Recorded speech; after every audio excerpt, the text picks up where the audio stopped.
Всем привет, дорогие мои! Как вы видите, у меня установлена очень необычная елочка. Точнее, вначале она была обычная, а сейчас я ее использую по вторичному принципу. Вот, сейчас я вам расскажу, как можно, не выкидывая елку, по максимуму использовать все дары природы, которых очень много. Короче, вы перед собой видите не просто срезанное дерево, а настоящий витаминный, бесплатный природный комплекс. Ну или платный, смотря купили вы его или не купили. Объясню. Вот эта хвоя, неважно, кстати, какое дерево у вас установлено, там сосна, кедр, у нас что-то наподобие... Ух ты! Ну вот, Милочка помешала, скажи, ревную. У нас что-то, то ли сосны, ну, короче, какое-то хвойное дерево у вас установлено.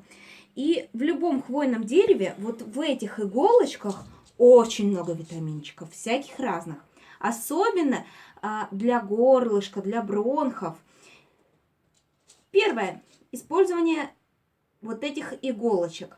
Вы их собираете. Вот, я их уже собрала в баночку. Я их не с пола собрала, я просто беру бумажечку, любую, можно газеточку А4, подношу ее так осторожненько под какую-нибудь веточку.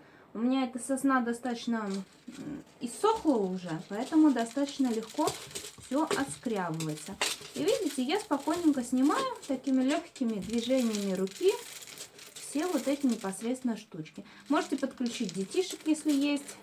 Они не только елочку наряжают, но любят ее раздевать. Вот, короче, вот эта штучка очень-очень полезная для ингаляций. В них содержатся эфирные масла, куча витаминов и прочее. Дышите всем этим, и голос моментально восстанавливается у вас после любых болезней, связанных с безголосом.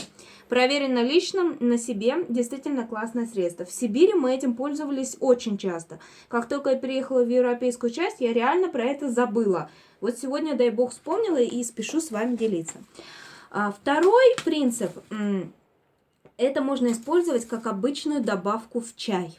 То есть просто завариваете чай, добавляете там парочку, ложечку чайную или смотря какой у вас кувшинчик чая в чайник. Все это немножко постоит, заваривается, и столько у вас будет витаминчиков в чае, вы все это пьете и опять-таки укрепляете весь отдел.